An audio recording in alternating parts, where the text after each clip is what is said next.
शिरकत की है, जबकि मौलाना फजल रहमान साहब ने अरकान पार्लियामेंट के साथ पेश आए वाक़े की मजम्मत करते हुए कहा कि साथियों के प्रोडक्शन ऑर्डर जारी करने पर स्पीकर को खराज तहसीन पेश करता हूँ। स्टेट बैंक ऑफ पाकिस्तान ने शरह सूद में 2% कमी का ऐलान कर दिया है, जिस पर वज़ीर आज़म शहबाज शरीफ साहब की जानिब से कहा गया है कि पॉलिसी रेट सिंगल डिजिट में आने से मुआशी सरगर्मियां बढ़ेंगी। इसके अलावा भी दीगर मौज़ूआत पर आज हम गुफ्तगू करेंगे। स्टूडियो में हमारे साथ मौजूद है डॉक्टर शाहिद मसूद। अस्सलाम वालेकुम डॉक्टर साहब। डॉक्टर साहब, स्टेट बैंक ऑफ पाकिस्तान की जानिब से शरह सूद में 2% कमी का ऐलान किया गया है, जबकि वज़ीर आज़म शहबाज शरीफ साहब कह रहे हैं कि अगर सिंगल डिजिट में पॉलिसी रेट आता है तो मुआशी सरगर्मियां बढ़ेंगी। देखिए, इससे मुआशी सरगर्मियाँ तो मुझे नहीं पता कैसे बढ़ेंगी, लेकिन एक तो ये है कि IMF के साथ गालिबन 25 सितंबर की शायद तारीख तय हुई है जी। और अगर वो IMF के साथ हमारा मामला आगे नहीं बढ़ता तो आज जो मेहताब हैदर साहब की भी स्टोरी है आज के अखबार में, वो ये है कि मिनी बजट, एक बड़ा मिनी बजट जो है वो आ सकता है। लेकिन उसमें यह है कि जो अहदाफ हैं वो किस तरह से पूरे तो नहीं कर पाया FBR, और उसमें वही बात है कि टैक्स नेट में आने को लोग तैयार नहीं हैं, और उसकी वजह एक तो वो है ना, जिनको टैक्स देना चाहिए जो टैक्स नहीं देते, वो तो उनको तो हटा दें, जिनको जो बहुत बहुत ज़्यादा कमाते हैं, लेकिन जो सैलरी क्लास है उसके लिए प्रॉब्लम्स हैं, सारा बोझ उन पे है। तो ये लॉन्ग टर्म इकॉनमी के इश्यूज़ हैं। कल तक इसकी वजाहत होगी तो हम देखते हैं कि इसको IMF से कैसे मुज़ाकरात होते हैं, और क्योंकि बहरहाल एक जिसमें था ना कि वो डेट नहीं हो रही और तय नहीं हो रहा उनके साथ मामला, तो वो उस तरफ आगे हम बढ़ रहे हैं। अब देखते हैं कि IMF के साथ 7 बिलियन, लेकिन ये कि जो ज़रूरत है वो बहुत ज़्यादा है और माशी इस्लाहत हो नहीं सकती। ये जो अरेंजमेंट है ये उसको नहीं इम्प्लीमेंट कर सकता। तो देखना है कि ये कैसे आगे मामला चलते हैं इकॉनमी के। दूसरी जो बात है, बाकी वो असेंबली वगैरह में तो आज जो है वो मेरा ख्याल ये है कि जो अयाज सादिक साहब की तरफ से आज जो बात की गई, और जो है वो अयाज सादिक साहब की तरफ से भी बात हुई, और बाकी भी जो मुस्लिम लीग नून की तरफ से भी शख्सियात, और वो जो शख्सियात जो हैं वो जो हुक्मरान साइड पे बैठी हैं, वहाँ पर अब ये बड़ी शिद्दत से एहसास जो है इस बात का उनके अपने अंदर, और मैं ये कह रहा हूँ कि तकरीबन सब में ये एहसास बहुत मजबूत तर हो रहा है कि हमसे ये सिस्टम नहीं चल रहा।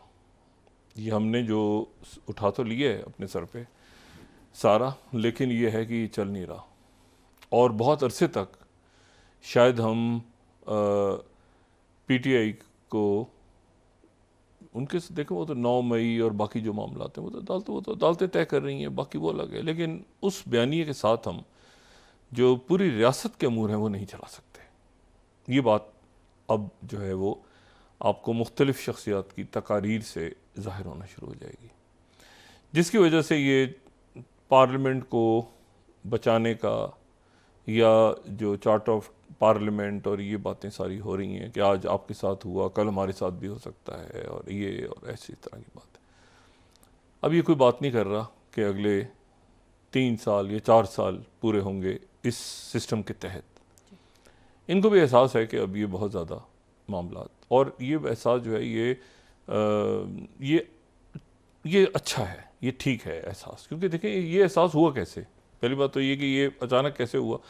मामला तो पहले भी चल रहे थे, घन गरज तो हो रही थी ना पहले भी, लेकिन वो घन गरज जो है वो उस दिन जो है उस घन गरज ने उस दिन दम तोड़ दिया। यानी घन गरज तो हो रही थी, ज़ाहिर PTI उधर से भी जलसा हुआ, उधर से भी लोग, जो अलीमीन गंडापुर साहब की जो तकरीर थी उस पर बहुत अक्रॉस द बोर्ड लोगों ने उस पर एतराज़ात उठाए कि भाई ये बात उनको नहीं करनी चाहिए थी। लेकिन उसके बाद जो अगले दिन हुआ, जो पार्लियामेंट में हुआ, और वो जो है वो जनाब वो इस अरेंजमेंट में मौजूद जो वुज़रा हैं या जो हुक्मरान हैं इस वक्त, उनको ही नहीं पता कि क्या हुआ है। वही पूछ रहे हैं अगले दिन कि जी ये क्या हुआ है, हमें यहाँ बुला के सीसीटीवी फुटेज से दिखाया जाए। और फिर वो आज जो अरकान जो तहरीक इंसाफ के अरकान थे वो आए और वो जो है उनको पेश किया गया। और अब वो क्या वो कह रहे हैं जी बाहर से अरेस्ट हुए, अंदर से हुए, मगर ये है कि किसने किया, कैसे किया, ये जो है ये परेशानी की बात तो है ना।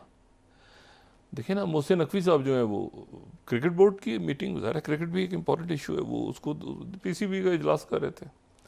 अब किसने किया, कैसे हुआ, क्या हुआ, वो जनाब एक अजीब सा सवाल। और स्पीकर साहब जो हैं एयाज सादिक साहब, मैंने पहले भी जिक्र किया था, एयाज सादिक साहब उन शख्स, एयाज सादिक साहब जो हैं ये इमरान खान साहब के ज़ाती दोस्त भी हैं, पढ़े भी एक साथ हुए हैं ये। उससे हट के वैसे बड़े यानी आप समझें कि सुलझी हुई शख्सियत है। लेकिन वो आज इस उस पर आ गए थे, मैं मुझसे ये जितना मेरे पर दबाव है तो मैं उसमें इशारा उन्होंने ऐसे लगा जैसे वो कह रहे हैं कि मैं छोड़ दूंगा सीट या इस तरह करके उन्होंने बात की। क्योंकि जाहिर है कि हर तरफ से ये बात हो रही है और जो बेंचेस पे बैठ मौजूद लोग हैं उनको भी है कि भाई एक मिनट, ये तो बड़ा अजीब सा मामला हुआ है। अगर उधर से लोग चुके गए हैं और हमें नहीं पता चला तो कल को हम चुके जाएंगे और हमें नहीं पता चलेगा। अजीब सी बात है ना, मतलब ये तो बड़ी अजीब सी बात है। मतलब चुकने वाले तो चुक के किसी को भी ले जाएगा, पता ही नहीं किसी को तो भाई कौन चुका गया, कौन छुट गया, क्या हुआ। तो मुझे जो है ना ये नहीं चल रहा सिस्टम। और एक इसमें हल ये अभी हमारी, इससे हम निकल जाएंगे, ये जो इकॉनमी है ना इंशाल्लाह इससे हम निकल जाएंगे इस इशू के। वो क्योंकि उसमें देखें ये जो डिफ़ॉल्ट वगैरह की बातें, ये तो सवाल ही पैदा नहीं होता, इस तरफ तो है ही नहीं किस्सा। किस्सा बस ये है कि ये बोझ किस पे पड़ता है, आवाम पे पड़ता है या ये बदमाशियों पे पड़ता है। और ये उस वक्त तक ठीक नहीं होगा, आई रिपीट, जब तक एक रुथलेस अक्रॉस द बोर्ड तमाम के तमाम जो इस मुल्क में जो एलीट है उसको शिकंजे में नहीं लाया जाएगा। सियासत को एक तरफ रख के, पसंद नापसंद को एक तरफ रख के, क्योंकि एलिट्स में भी तो आपस में पसंद नापसंद होती है ना, उनकी आपस की भी तो लड़ाइयाँ हैं। जैसे गरीबों की लड़ाई होती है आपस में, उनकी वो चाय की प्याली पे हो जाती है, ठीक है, और जो है वो एक रोटी के ऊपर लड़ाई हो जाती है। तो एलीट जो है उनकी भी तो अरबों खरबों के ठेकों पे होती है ना लड़ाई। तो उनके भी अपने मामले, उनके भी अपने दुख हैं ज़िंदगी के। एक साहब मुझे मिलने में, मेरा बहुत नुकसान हो गया। मैंने कहा जी क्या नुकसान हुआ आपका? कहते हैं नुकसान इस तरह से हो गया कि ये काम जो था इसमें मेरे कोई 8 अरब रुपए बनने थे, तो सिर्फ 5 अरब रुपए कमाए मैं, तो 3 अरब का तो नुकसान हो गया ना मेरा। तो मैंने कहा अच्छा। तो वो इस बात पे दुखी थे कि जो उन्होंने पैसा कमाया 2 नंबरी से, वो 8 की जगह 5 अरब क्यों था। तो उनके अपने दुख हैं। मतलब कुत्ते का बाहर से खाना नहीं आया, शॉर्ट हो गया कुत्ते को छींकें आ रही हैं घर में, वो उधर नौकर मर रहे हैं, उनकी परवाह नहीं। कुत्ते को ज़ुकाम हो गया, उसका इटली से खाना आना था, वो मार्केट में कमी हो गई उसकी। ये उनकी ज़िंदगी के अपने दुख हैं, रोल हैं उनकी लाइफ के। अच्छा बहरहाल, तो ये अक्रॉस द बोर्ड अकाउंटेबिलिटी जो है ये तो होनी है, और ये नहीं होगी और लूटी हुई दौलत वापस आनी है। लूटी हुई दौलत पाकिस्तान से जो बाहर है उसको पाकिस्तान वापस आना है। ये मामला तो होंगे, अकाउंटेबिलिटी, इन्वेस्टमेंट होगी, ऐसे इन्वेस्टमेंट होगी, और उसके बाद रूल ऑफ लॉ होगा। ये सिस्टम कैसे चलेगा, पार्लियामेंट कैसे है, उसके अपने मामलात, अदलिया का एहतसाब। देखें ना पिछले दिनों कितने मामलात हुए हैं अदालत के ऊपर, जज रिज़ाइन कर गए, बाकी अच्छा नहीं तासुर जा रहा। ये सारे मामलात, इस्टेब्लिशमेंट उधर, वो उन्होंने लेफ्टिनेंट जनरल एक जो है वो ज़ेर हिरासत हैं, उधर पता चल रहा है, और बहुत सारे नाम आ रहे हैं, ये हो रहा है, जो भी कुछ हो रहा है, ये अकाउंटेबिलिटी होना ज़रूरी है। फिर उसके बाद ये 7 अरब और 10 अरब और 15 अरब ये कोई इशू नहीं होगा। स्टेबिलिटी आ जाएगी और सिक्योरिटी ठीक होगी आपकी, ये आपकी स्मगलिंग ख़त्म होगी। ये सारा जो सिक्योरिटी रिलेटेड इश्यूज़ हैं अफगान सॉइल से, ये कहीं ना कहीं इसके पीछे जो है ये पैसे का खेल निकलता है। स्मगलिंग, उसको ठेका नहीं मिला, उसने कुछ दूसरा रूप धार लिया, वो जनाब कत्ल हो गए, वो रंग कुछ और बन जाता है। वो कहानी पीछे यही होती है, ठीक है ना। ये कोई नज़रियाती हक व बातिल की लड़ाई नहीं होती, या इसमें यह है कि कोई डिस्टेबलाइज करने के लिए फोर्सेस होती हैं, या इसमें ये होता है कि ये जो है ये स्मगलिंग और ये मामला सारे होते हैं। तो ये सारा मामला ठीक हो जाएगा, बशर्त ये कि जो अरेंजमेंट में मौजूद लोग हैं उनको खुद एहसास हो कि ये तो कुछ अजीब वारदात हुई है। ये असल में तहरीक इंसाफ के साथ नहीं हुई, उनके साथ भी हो गई है। ये उनको बाद में एहसास हुआ है कि एक मिनट, हमें भी नहीं पता चला कि वाकई बात तो ठीक कह रहे हैं यार, मतलब हमें भी सीसीटीवी फुटेज से पता, मतलब बुला के पूछना पड़ रहा है कि भी क्या हुआ है। तो ये जो है ना अब थोड़ा सा, लेकिन मेरा ख्याल है कि इसके बावजूद एहसास तो हो गया है, लेकिन इसके बावजूद जो है ये तलखी बढ़ेगी। और क्योंकि हंगर गेम है, पावर गेम है, इसको कोई इतनी आसानी से छोड़ता नहीं है। तो लेकिन यह है कि ये अच्छा है कि सारे ही शख्सियात बैठी हैं आज वो जो कमेटी बनी है पार्लियामेंट के अंदर, उसमें मौलाना साहब भी हैं, ख्वाजा आसिफ साहब उसमें उठ के जा रहे थे मेरे ख्याल से, फिर वो भी उसमें मौजूद हैं, पीपल्स पार्टी के लोग भी मौजूद हैं, बाकी सारे लोग भी मौजूद हैं। लेकिन सवाल ये है कि ये चार्टर ऑफ पब्लिक कब होगा, अवाम का चार्टर कब होगा, ये भी तो इशू है ना। तो ये है कि ये आने वाले दिनों में ये सिस्टम जो है ये आपस में बैठे हैं सारे, ये बड़ी अच्छी बात है, इनको एहसास हुआ है। और ये कि वो भी एहसास हुआ है कि इस तरह चल नहीं पा रहा मुल्क, अदम इस्तेकाम बहुत ज़्यादा हो गई है, पोलराइजेशन बहुत ज़्यादा हो गई है। तो ये सारे बैठे हैं और कोई ना कोई वहाँ से यकीनन कोई ना कोई बात करके इनको उठना चाहिए। दूसरी बात, लेकिन ये चल नहीं पा रहा, ये इसके बावजूद ये कितना भी बैठेंगे ये, क्योंकि इशू ये है ही नहीं ना, इशू कुछ और हैं, मुल्क के इशूज़ ही कुछ और हैं। रोज़ मैं बात करता हूँ तो वो चूँकि इनसे रिजॉल्व नहीं होंगे तो हर गुजरता रोज़ जो है आपको ये क्राइसिस टू क्राइसिस जाएगा ये पूरा अरेंजमेंट। और ये अपने साथ मुल्क को लेके मुल्क भी ज़ाहिर है कि ये रमाल बना हुआ है इस अरेंजमेंट के नतीजे में। तो देखें कि आने वाले दिनों में ये किस तरह से मुल्क निकलता है इस पूरे जो एक क्योस है, मैन मेड क्योस। अच्छा, दो तीन बातें जो हैं, अब दो तीन बातें क्या, तो इतना कुछ हो गया है जो रीजन में हो रहे हैं वाक़यात, उनकी तो स्पीड ऐसी है कि उसमें बिल्कुल यानी दिल भी नहीं चाहता कि बहुत ज़्यादा डिस्कस किया जाए ये अंदरूनी मामलात को, क्योंकि ये तो एक अजीब सी सूरत हाल बनी हुई है ना मुल्क के अंदर। पॉलिटिकल क्योस है, पॉलिटिकल क्योस क्या अजीब सा है, बस उसको पॉलिटिकल भी नहीं कहना चाहिए। अच्छा, जो तीन चार बातें हम डिस्कस करते हैं बड़ी इम्पॉर्टेंट है। पहली बात तो यह है कि जो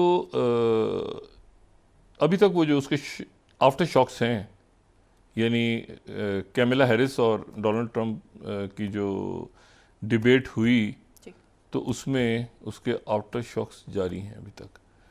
और ये बात एक बड़ा दिलचस्प सवाल जो है वो मैंने एक कोई ट्रांसमिशन थी उनकी एक चैनल की, तो उस पर किसी ने बड़ा अच्छा कमेंट ये दिया कि सवाल ये है कि क्या कैमिला हैरिस जीत गई हैं,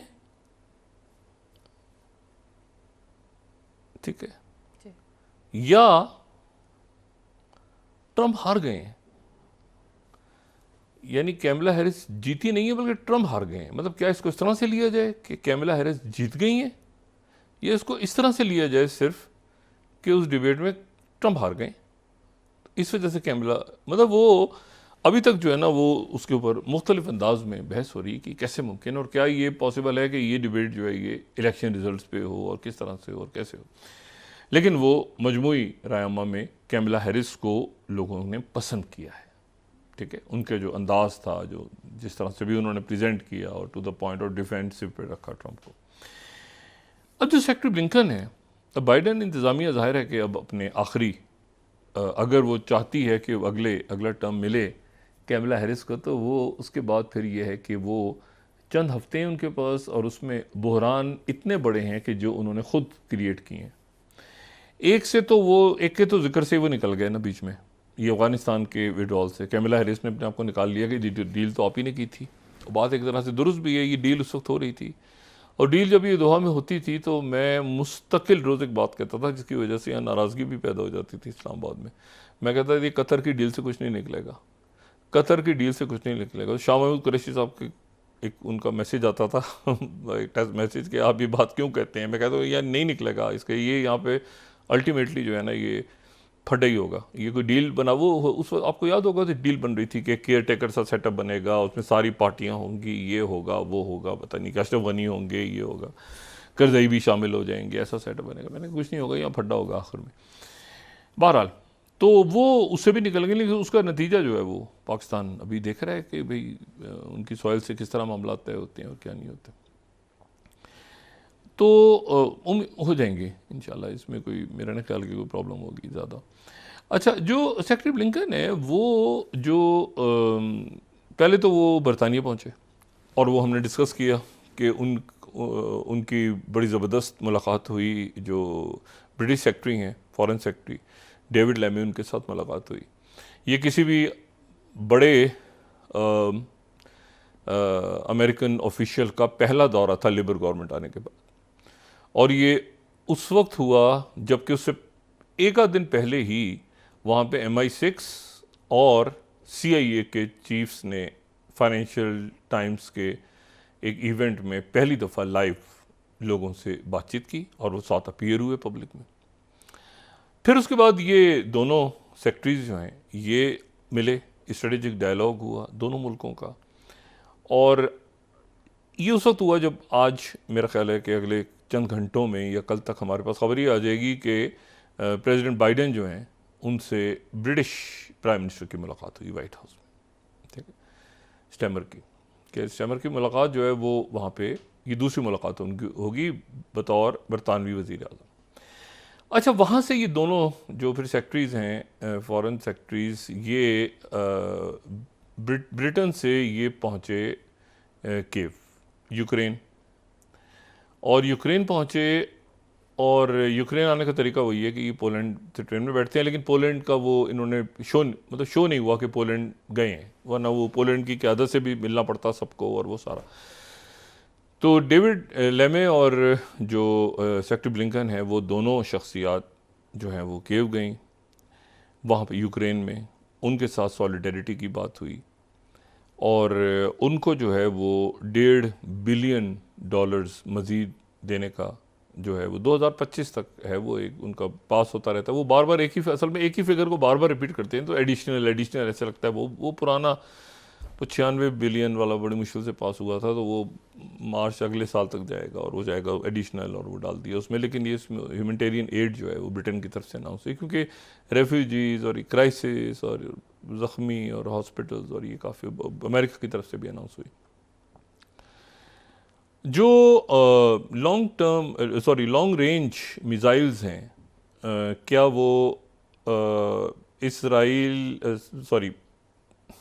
यूक्रेन के जो प्रेसिडेंट हैं ज़ेलेंस्की, वो बार बार ये कह रहे हैं कि हमें इजाज़त दी जाए कि हम ये जो लॉन्ग रेंज मिसाइल्स हैं हम इनको फायर करें और डीप इनसाइड रशिया हम इनको ले जाएं। और ये जो हैं ये इसके ऊपर पहले भी मैं बात कर चुका हूँ कि वो डीप इनसाइड रशिया ले जाने की वो बात कर रहे हैं और बार बार कर रहे हैं, लॉन्ग रेंज मिसाइल्स। अच्छा, लेकिन ये जो ACTMs हैं, ठीक है ना, जिनका जिक्र हुआ था, जो कि वो कह रहे हैं कि हमें आपने दे दी, हमें इजाज़त दें तो हम रशिया के अंदर इनको डीप इनसाइड रशिया, अंदर रशिया के, इसके ऊपर बाइडेन इंतज़ामिया तकसीम हो गई है। बाइडेन इंतज़ामिया तकसीम हो गई, और ये हैरान कुन बात है कि बाइडेन इंतज़ामिया में वही तकसीम हुई है जो तकसीम गज़ा में और इसराइल के हवाले से है। यानी वहाँ पे जो लॉयड ऑस्टिन है और जो CIA है वो कह रही है कि ये लॉन्ग रेंज मिसाइल्स इस्तेमाल करने की इजाज़त ज़ेलेंस्की को नहीं दी जाए। और जो सेक्रेटरी स्टेट हैं या जैक सलिवन है, वो विक्टोरिया नोलैंड तो पता नहीं कहाँ भाग गई, खुदा जाने। वो भी एक पुरस्कार करैक्टर है, विक्टोरिया नोलैंड, जिन्होंने सारा रौला डाला है ना पूरा, इस पूरे ये जो पुरानी जो जिन्होंने यूरो मैदान भी हुआ था 2014 में, वो मोहतरमा पता नहीं कहाँ गायब है। लेकिन ये है कि जो CIA और जो लॉयड ऑस्टिन है उनका ये कहना है कि ये इससे कोई फ़र्क नहीं पड़ेगा, ये नहीं देने चाहिए। अच्छा, अब ये बड़ी एक आप जिसे कहें ना कि ये बड़ी इंटरेस्टिंग बात है, ठीक है। और ये चंद रोज़ पहले भी जो जर्मनी में एक समिट हुई थी जहाँ पे सारे चीफ्स आए हुए थे। मैं 9th स्लाइड यूज़ कर रहा हूँ यहाँ पे। Using US arms for long range strikes into Russia, no game changer. ये लॉयड ऑस्टिन ने कहा था कि नहीं, ये इसका जो है वो कोई फ़ायदा नहीं होगा। अच्छा, अब सूरत हाल ये है कि जो बहुत दिनों से ये बात हो रही थी, तो वो बहरहाल जो सेक्रेटरी ब्लिंकन है वो पोलैंड गए हैं। पोलैंड का तो बॉर्डर है, बिल्कुल अगला बॉर्डर लगा हुआ है पोलैंड का रशिया के साथ। और ये कहीं ये अब ये जंग ख़त्म करवाने की बात हो रही है। एक लचक का मुजाहरा ज़ेलेंस्की की तरफ से भी नज़र आ रहा है हमें। रशिया भी चाहता है कि ये कहीं कोई इसमें उसमें चाइना कोई रोल प्ले करे, या उसमें इंडिया का कोई रोल हो, या उसमें किसी अरब मुल्क का रोल हो। लेकिन ये लगता है कि अभी इस जंग को ज़्यादा खींचने में कोई इंटरेस्टेड नहीं है। डॉनबास तो निकल गया हाथ से, डॉनबास निकल गया हाथ से। और अलमनाक जो है ना, वो मैंने कहा था ना कि Zelensky throne under the bus, वो अच्छे खासे मुज़ाकरात इनके हो रहे थे, कतर में होने जा रहे थे। और उन्होंने कहा कि मैं कर्ज को ले लेता हूँ ताकि मेरा अपर हैंड हो जाए। और उसके नतीजे में आप ये देखें कि जो CNBC है, American media, 3rd slide, Russia turns the table on Ukraine launching counter attacks to retake Kursk after incursion stalls. ठीक है, अब वो जो इनकर्जन हो रही थी वो रुक गई है, मज़ीद फौज आगे आ नहीं रही यूक्रेन की, और जो है वो रशिया ने टेबल्स जो है वो वापस तो कर्स्क के इलाके में।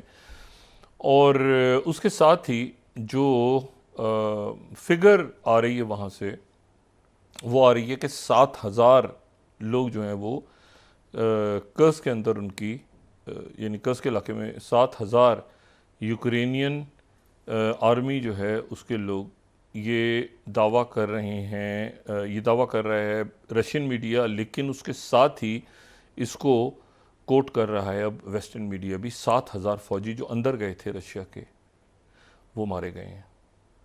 रशिया भी क्लेम कर रहा है। और साथ ही मैं यहाँ पे 5th स्लाइड अगर दिखाऊं तो ऑर्डर्स ट्रूप्स टू डिफीट, 1 अक्टूबर से पहले इन सबको बाहर निकालने का कहा है, एंड दे जस्ट ट्रैक। ठीक है, और सेक्रेटरी ब्लिंकन ने कहा है इसमें, मैं गार्डियन को कोट कर रहा हूँ कि यूएस, ये असल में बातें ऐसी हैं कि इसको यहाँ पे ये कोट करके जो है वो ज़रूरी है, क्योंकि वो फिर वो होता है कि आपने कहाँ से ये खबर कहाँ है, जो नहीं है वो उसका इशारा करना है। देखिए डॉट्स कनेक्ट कर देते हैं। बहुत अरसे से कह रहा हूँ कि ये मैंने कभी भी नहीं कहा कि यूक्रेन इसमें जीतने जा रहा है प्यूटिन से। मैं हमेशा 3-4 सालों से मेरी यही असेसमेंट है कि प्यूटिन आखिर में जो है वो इसको और ज़ेलेंस्की को थ्रोन अंडर द बस, ये मेरा एक जुमला है इसके बारे में भी और नेतन्याहू के बारे में भी। अच्छा, अब वो गार्डियन ही कह रहा है, 6th स्लाइड हम देखें तो ब्लिंकन कह रहे हैं कि US will lift the restrictions on Ukraine using long range arms in Russia पे अटैक। लेकिन फाइनेंशियल टाइम ये कह रहा है 8th स्लाइड कि बाइडेन इंतजामिया 2 हिस्सों में तकसीम हो गई है। बाइडेन इंतजामिया 2 हिस्सों में तकसीम हो गई है। ठीक है, जैसे हमारा आइन है ना, एक सनसनीखेज मुल्क में कोई बहुत होता है ना कि एक कोई बहुत संगीन बहरान पैदा हो जाता है ना, उस वक्त आइन खामोश हो जाता है। सब लोग, पब्लिक चीख रही है, लोग सड़कों पे हंगामा हो रहा है, क्या करें, इस पे आइन खामोश है।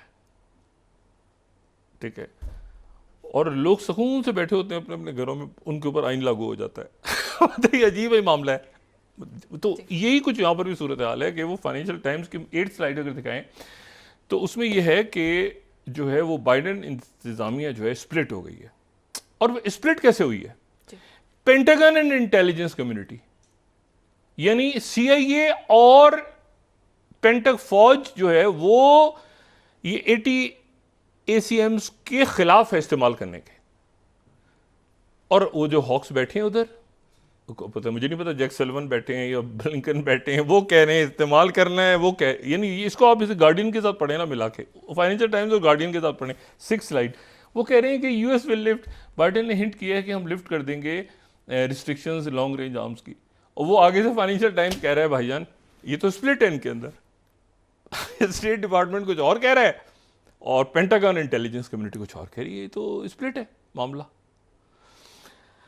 अच्छा, तो अब ये बिल्कुल वही कहानी है जो कि मशरिक़ वस्ता में इतने अरसे चली है और उसके नतीजे में आज फिर जाहिरियत हुई है और आज फिर जो है वो वहाँ पे एक स्कूल में, स्कूल के बच्चे जो हैं वो एक स्कूल पे अटैक हुआ है और एक जगह है जो यूनाइटेड नेशंस के जो हेल्प करने वाले इमदादी कारकुन थे उनको इसराइल ने अटैक कर दिए। सीरिया में भी अटैक्स हुए हैं। उसका क्या असर आता है वो बस एक होता है ना कि हर तरफ आखिर में, जैसे ज़ेलेंस्की नहीं कर रहा, इधर कर दो, रशिया में घुस जाऊंगा, मार दूंगा, मर जाऊंगा, ये वो वाला रौला डाला हुआ है इसने भी ना, नेतन्याहू ने। अच्छा, तो ये जो है अब ये वो शोले इंडिया की फिल्म में वो नहीं चढ़, धर्मेंद्र नहीं चढ़ जाता ऊपर, मर जाऊंगा, मार दूंगा, मौसी, ये वो वाले कैरेक्टर उस तरह के ना, कूद जाऊंगा, गिर जाऊंगा, छलांग लगा दूंगा नीचे, मर जाऊंगा। अच्छा, तो मौसी जो है वो अमेरिका है, वो मौसी भागी भागी आती है, ठीक है। तो और बीच में जो आप अमिताभ बच्चन वाला कैरेक्टर उसको चाइना लगा लिया, वो सुकून से बैठ के चिल। अच्छा, तो अब ये है कि ये जो है ये इसमें ये जनाब ये जो यूक्रेन का किस्सा है इसकी अब एंडिंग कैसे होगी, इसको क्लोज कैसे, पीस कौन करवाएगा? चाइना, अरब ममालिक, क्योंकि अरब ममालिक इन्वॉल्व थे, वो समिट होने जा रही थी कतर में और सऊदी अरब आ गए थे, वो सऊदी अरब भी आ गए थे, वो G7 भी पहुंच गए थे, वो आसियान में भी पहुंच गए थे। ज़ेलेंस्की तो बहुत, स्विट्ज़रलैंड इधर ज़ेलेंस्की तो बहुत हो रहे हैं, लेकिन इसके बाद फिर ज़ेलेंस्की अकाउंटेबिलिटी में खड़े होंगे जाके। हर दफ़ा आप कर नहीं सकते कि मेरे बाकी लोग, मेरे फ़ौज के लोग करप्ट हैं, मेरा वज़ीर ख़ारजा करप्ट था, मेरा वज़ीर दिफा भी करप्ट था, जो सारे करप्ट थे, तो पैसा किधर गया सारा, ठीक है। तो ये करप्शन, मैसिव करप्शन जो है, पहले भी करप्शन थी बहुत ज़्यादा। तो आपको पता है ये सदर बनने से पहले मज़ाहिया रोल अदा करते थे टीवी ड्रामों में। ये ज़ेलेंस्की का कोई पॉलिटिकल कैरियर नहीं है, ये टॉक शो में कॉमेडियन थे, मतलब एक टॉक शो नहीं, वो जिसे कहते हैं ड्रामा, एक ड्रामे में ही कॉमेडियन का रोल था। बड़ा, मतलब मैं कोई कॉमेडियंस के बारे में कोई बात ऐसी नहीं कर रहा, मैं बता रहा हूँ कि प्रॉपर जो एक अजीब व गरीब किस्म का मस्करा सा होता है ना, ये वो था, इनका कोई पॉलिटिकल कैरियर नहीं है, फिर ये सदर बन गए, पॉपुलर थे। एनीवे, अब जनाब तो ये वहाँ पे सूरत हाल बन रही है, वहाँ पर जो है वो अगले महीने ब्रिक्स का इजलास हो रहा है, वहाँ पर जो है वो इंडियन प्राइम मिनिस्टर और चाइना से ज़ाहिर है कि वहाँ से देखना है कि शी जिनपिंग आते हैं ख़ुद, और उनकी मुलाकात जो है वो प्रेसिडेंट पुतिन से होती है, और फिर ईरान के सदर भी और बाकी लोग भी जो नए मेंबर्स हैं वहाँ वो भी होंगे वहाँ पे। और इस दौरान इस बात के इम्कान हैं कि प्रॉपर स्ट्रेटजिक एक आर्म्स के डिफेंस डील हो जाए, प्रॉपर डिफेंस डील खुल के हो जाए रशिया और ईरान के दरमियान, इस बात के भी इम्कान हैं। इवेंट्स हो रहे हैं बड़ी तेज़ी के साथ, बहुत तेज़ी के साथ, और कहीं दूर खामोशी से सीज़ फायर के ऊपर बात चल रही है। सीज़ फायर का जो मामला है वो ख़त्म नहीं हुआ, क्योंकि ये जैसे ही ये मेरे ख्याल से सेक्रेटरी ब्लिंकन यूक्रेन ख़त्म करते हैं यूक्रेन विज़िट, तो साथ ही फिर पहली जो तवज्जो है उनकी भी और ब्रिटिश सेक्रेटरी की भी और CIA, MI6, सारी दुनिया, वो सब जो हैं वो इसको कि सीज़ फायर की तरफ करवाया जाए। और दोहा में कल रात को एक बहुत अहम मीटिंग हुई है जिसमें इजिप्ट के इंटेलिजेंस चीफ थे, जिसमें उनकी मुलाकात हुई कतर के वज़ीर आज़म और वज़ीर ख़ारजा से, और वहाँ पर जो है वो हमास के जो नायब सरबराह हैं खलील हया वो भी मौजूद थे। सऊदी फॉरेन मिनिस्टर ने भी कतर का दौरा किया, लेकिन मेरे पास कोई कंफर्म इतला नहीं कि उनकी मुलाकात कतर के रहनुमाओं से हुई है, लेकिन मेरा ख्याल है उनकी मुलाकात हमास के लोगों से डायरेक्ट नहीं हुई, कि शायद हुई हो, मैं उसके बारे में कोई कंफर्म नहीं हूँ। लेकिन ये है कि याह्या सिनवर को उन्होंने कहा है इसराइल ने कि हम सेफ पैसेज देने को तैयार हैं। याह्या सिनवर की तरफ से कोई जवाब नहीं आया इस बात का। आप वक्फा लें, इसके बाद बात करते हैं कि ये किधर जा रहे हैं मामला। जी नाज़रीन, वापस आते हैं एक छोटे से ब्रेक के बाद।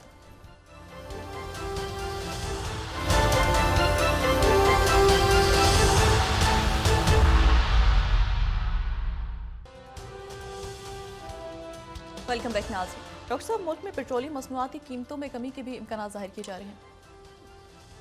देखते हैं ओवरऑल मजमूई तौर पे महंगाई के ऊपर क्या असर पड़ता है। जो महंगाई की कमी है ना, इसके हवाले से मैंने चंद रोज़ पहले बात की थी कि महंगाई जो है वो थोड़ी सी कम हो गई है, रुक गई एक जगह जाके।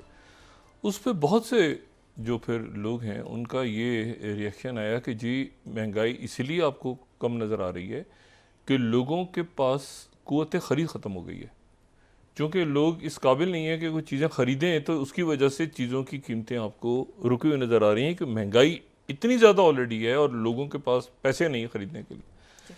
तो ये भी एक वजह बयान हो रही है कि उसकी वजह से शायद महंगाई ख़त्म हो, लेकिन आपको लॉन्ग टर्म इकॉनमी बना के और उसको लॉक करना है, और ये सिर्फ उसी सूरत में होगा जब आप एक अकाउंटेबिलिटी और रूल ऑफ लॉ इस मुल्क में लेकर आएंगे। तो उसके बाद ये होगा कि across the board accountability law बनाए, सीधा सा लोग बाहर से इन्वेस्टमेंट लाएंगे, वरना वो जितना पैसा आएगा उससे ज़्यादा बाहर चला जाएगा और वो खाया जाएगा कमीशनों में। अच्छा, और फिर फीते काट रहे होगी एक हुकूमत दूसरे तीसरे चौथे, तो जो तमाशा लगा हुआ है यहाँ पे। अच्छा, अब जो मैं बात कह रहा हूँ कि जो इम्पोर्टेंट बात है वो ये है कि यहाँ पर एक टॉक्स जारी हैं कि किसी तरह से कहीं पर ये बात हो रही है कि अब ये रौला भी ज़्यादा हो गया है, ये वाला जो यूक्रेन वाला, इसको रोका जाए, ये इसका स्पेल ओवर।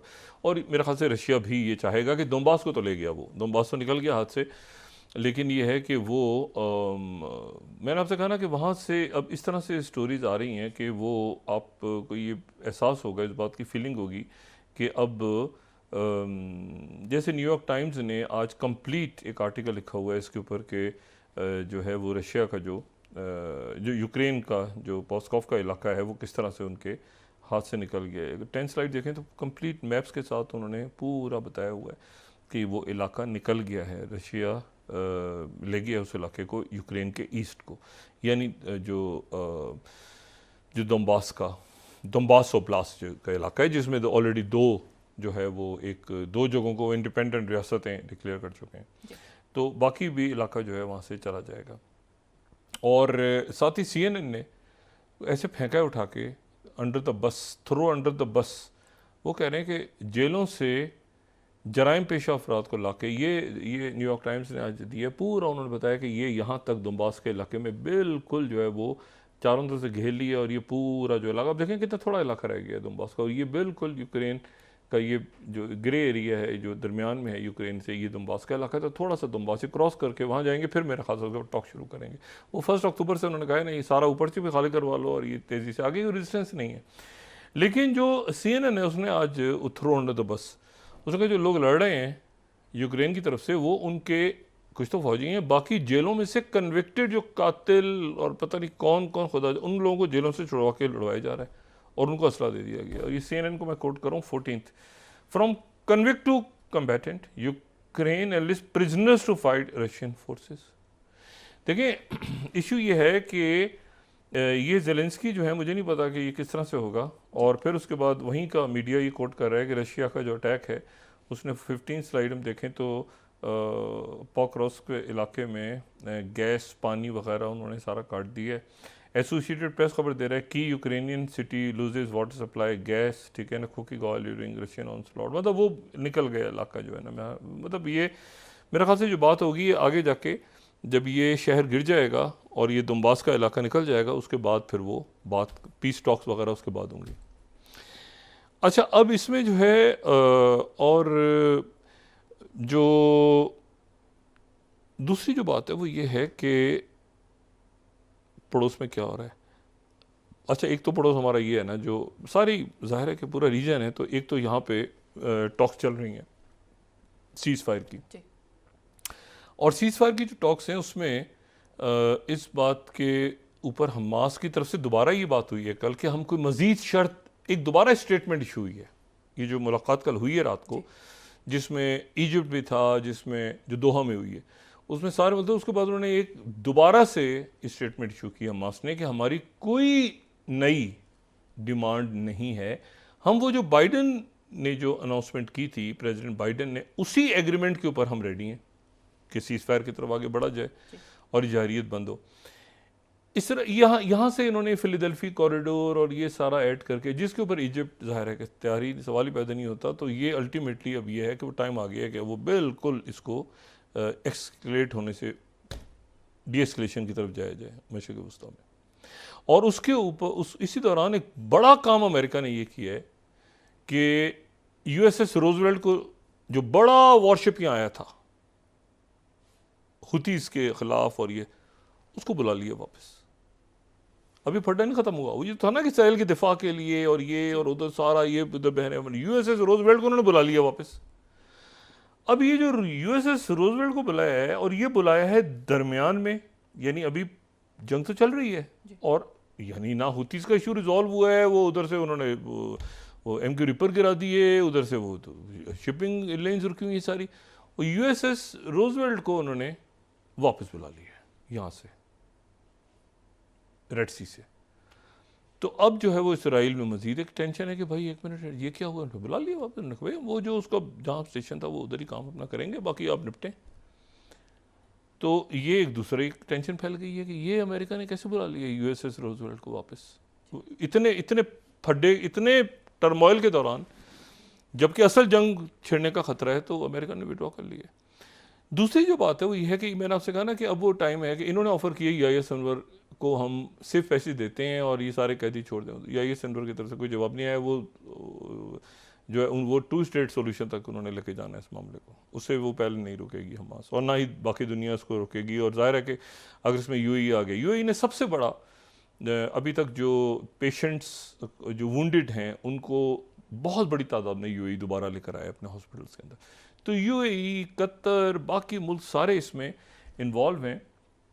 और अगर आप इसमें देखें तो UAE की तरफ से ये आज उनका जो नेशनल बड़ा अखबार है 31st, उन्होंने ये बात की है कि इसराइल ऑफर करता है हमास लीडर सिनवर को सेफ पैसेज के होस्टेजेस छोड़ दें, इसको इंटरेस्टेड नहीं है वो, ठीक है। और ये ब्लूमबर्ग से एक्चुअली उनके पहले इंटरव्यू दिया था, उसको फिर वो नेशनल जो है उनका जो न्यूज़पेपर, उन्होंने भी कांटेक्ट किया कि भाई ये बात हम उसको कह रहे हैं हम सेफ पैसेज दे रहे हैं, तो उन्होंने कहा कि हाँ लेकिन उस वक्त दे रहे हैं कि ये ब्लूमबर्ग को पहले इंटरव्यू दिया था, फिर उन्होंने उसमें ऐड कर दिया कि इसमें होस्टेज वगैरह फ्री करवाई जाए, लेकिन ये इशू नहीं है IS अनवर का। तो मैं नहीं समझता कि वो इस बात के ऊपर टिकेंगे। अच्छा, अब इसमें जो दूसरा इशू है वो है इस तरफ, वो इधर आ जाएं और वो हम जाएंगे उस तरफ। वो साउथ ईस्ट एशिया का रौला अपनी जगह मौजूद है, उधर क्या हो रहा है खुदा जानता है। और वो जाहिर है कि इंडिया उधर से एक टर्मोइल है, तो फिर ये तो ऐसे करके कहीं ना कहीं उसका असर जो है वो पाकिस्तान पे आता है और पूरे खत्ते पे आता है। और पाकिस्तान से हट के भी जो भी दुनिया में जहाँ पर हो रहा है दूसरे मुल्क पे उसका असर हो रहा है। अब इसमें वहाँ ये हुआ है जनाब कि डोनाल्ड लू साहब की मुलाकात हुई और वो राहुल गांधी साहब से हुई। इसके ऊपर बड़ा शोर हुआ, राहुल गांधी भी बड़ी तनकीद हुई। अच्छा, अब उसके बाद ये हुआ कि वहाँ से उन्होंने फिर जो डोनाल्ड लू पहुँचे हुए इंडिया, पीछे वो खपड़ी हुई है कि ये तो वही आदमी है, वो वाइट मैन, छोटे कद का, हसीना वाजिद, वो सारा जो रौला पड़ा हुआ है। तो उन्होंने फिर स्टेट डिपार्टमेंट वालों ने आराम से बुलाया और वहाँ पर उनकी जो न्यूज़ एजेंसी ANI, उसको उन्होंने कांटेक्ट किया और उन्होंने ये कहा उनको कि ये बड़े, इसकी जो वर्डिंग है ना वो बड़ी इंटरेस्टिंग है। वो ये है कि 17 स्लाइड ANI, वो ये कहते हैं कि ये हमारी रेगुलर डिप्लोमेटिक इंगेजमेंट्स हैं राहुल गांधी के साथ, लेकिन ये जुमला जो है ना इसका, ये सबसे इंपॉर्टेंट है। पहले तो ऊपर का ठीक हो गया ना, part of regular diplomatic engagements US department official on Rahul Gandhi meeting with Donald लू, यहां तक तो बात ठीक हो गई। अगला जुमला है असल जुमला, we don't have further comment on our private diplomatic communications, और हमारे दरमियान जो प्राइवेट बातचीत हुई है उसके ऊपर हम कुछ नहीं कहना चाहते। सिर्फ डोनाल्ड लू से हुई मुलाकातें या कहीं और? मैं तो इंतजार कर रहा हूँ कि इसके ऊपर कोई स्टोरी इंडिया का मीडिया दे तो पता चले हमें कि ये राहुल गांधी का जो उनके जो अपोजिशन लीडर हैं, ये उनका समझें कि बहुत इम्पोर्टेंट जो इंडिया के आगे कोई मैं कोई बात नहीं करना चाह रहा हूँ, उनके अपने मीडिया को उनके अपने असेसमेंट्स होंगी तो फिर हम बात करेंगे, लेकिन ये एक इसको काफ़ी, यानी ये इम्पॉर्टेंट है, इसलिए मैं इसको काफ़ी इम्पॉर्टेंट कह रहा हूँ और इसके असरात आगे जाके ज़ाहिर होंगे। जो राहुल गांधी हैं उनकी काफ़ी बड़े लेवल पे ये कोई एंटी इंडिया नहीं है, लेकिन ये एंटाई नरेंद्र मोदी कोई मामला हो सकते हैं, इससे ज़्यादा मैं बात नहीं करना चाहता।